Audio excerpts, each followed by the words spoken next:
દિલ્હીના મુખ્યમંત્રી અરવિંદ કેજરીવાલના જેલમાં ગયા બાદ આમ આદમી પાર્ટીની માઠી દશા બેઠી છે। રાષ્ટ્રીય રાજધાની દિલ્હીમાં એક મોટો રાજકીય ઘટનાક્રમ સર્જાયો છે। દિલ્હીના મંત્રી અને આપ નેતા રાજકુમાર આનંદે પાર્ટીમાંથી રાજીનામું આપી દીધું।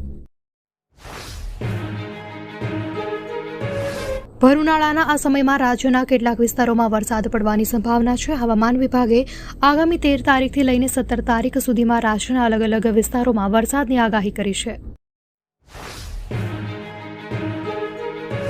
ભોજપુરી અભિનેતા પવન સિંહે બુધવારે લોકસભા ચૂંટણી 2024ને લઈ મોટી જાહેરાત કરી છે। તેમણે એક્સ પર માહિતી આપી કે તે કારાકાટથી અપક્ષ ઉમેદવાર તરીકે લોકસભા ચૂંટણી લડશે। પવન સિંહ આ વખતે લોકસભા ચૂંટણી પહેલાથી જ હેડલાઇન્સમાં હતા।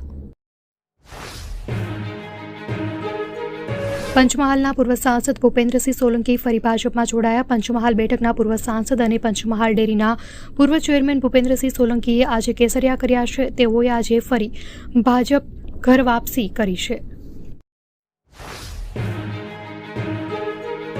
ભારત આદિવાસી પાર્ટીના રાષ્ટ્રીય કન્વીનર છોટુ વસાવાએ તેમના નાના પુત્ર અને પાર્ટીના વરિષ્ઠ નેતા દિલીપ વસાવાને ગુજરાતની ભરૂચ લોકસભા બેઠક પરથી ચૂંટણી લડવાનું નક્કી કર્યું છે। વસાવા આ બેઠક પર ત્રીજા આદિવાસી ઉમેદવાર હશે। હાલ મનસુખ વસાવા અને ચૈત્ર વસાવા ચૂંટણી મેદાનમાં છે। પરસોત્તમ રૂપાલા વિવાદમાં સૌથી મોટા સમાચાર સામે આવ્યા છે। વાત જાણે એમ છે કે જામનગરના રાજવી જામ સાહેબે રૂપાલા વિવાદમાં સમાધાનની નવી ફોર્મ્યુલા અપનાવી છે।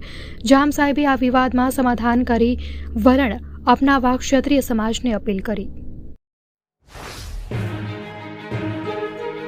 લોકસભાની સામાન્ય ચૂંટણીનો પ્રચાર હવે ધીમે ધીમે વેગ પકડી રહ્યો છે। ત્યારે આજે જૂનાગઢ લોકસભા બેઠક પરથી જાહેર થયેલા કોંગ્રેસના ઉમેદવાર હીરાભાઈ જોટવા ગીર સોમનાથ જિલ્લાના પ્રવાસે છે। જિલ્લાની તમામ વિધાનસભા બેઠક પર કાર્યકર્તા સંવાદ કાર્યક્રમ યોજી કાર્યકરોને સંબોધ્યા હતા। ખરીદ્યા 11 કરોડના ઇલેક્ટોરલ બોન્ડ, રૂપિયાની લાલચ આપી કંપનીના અધિકારીએ કરી છેતરપિંડી। કચ્છના ખેડૂત દ્વારા ઇલેક્ટોરલ બોન્ડ ખરીદવાને મામલે ખેડૂતો ₹11 કરોડના ઇલેક્ટોરલ બોન્ડ ખરીદાયાનું સામે આવ્યું હતું। આ સમગ્ર મામલે ખેડૂત દ્વારા વેલ્સપન કંપનીના કર્મચારી પર આક્ષેપ કર્યા હતા। તેમજ પૂર્વ કચ્છ પોલીસ અમને સહયોગ કરી રહી નથી। ભાજપે લોકસભા ઉમેદવારોની 10મી યાદી જાહેર કરી છે। અપેક્ષા હતી તે પ્રમાણે ભાજપે ચંદીગઢથી કિરણ ખેર અને અલ્હાબાદથી રીતા બહુગુણા જોશીની ટિકિટ કાપી છે। ભાજપે ચંદીગઢથી કિરણ ખેરને બદલે સંજય ટંડનને અને અલ્હાબાદથી નીરજ ત્રિપાઠીને મેદાનમાં ઉતાર્યા। ઇસરો એટલે કે ઇન્ડિયન સ્પેસ રિસર્ચ ઓર્ગેનાઇઝેશનના વડા એસ સોમનાથે ચંદ્રયાન 4ને લઈને એક મોટું અપડેટ આપ્યું છે। વાત જાણે એમ છે કે એસ સોમનાથે કહ્યું છે કે આ મિશન વિકાસની પ્રક્રિયામાં છે। અવકાશ સંશોધન એક સતત પ્રક્રિયા છે અને દેશ ઝડપથી પ્રગતિના માર્ગ પર છે।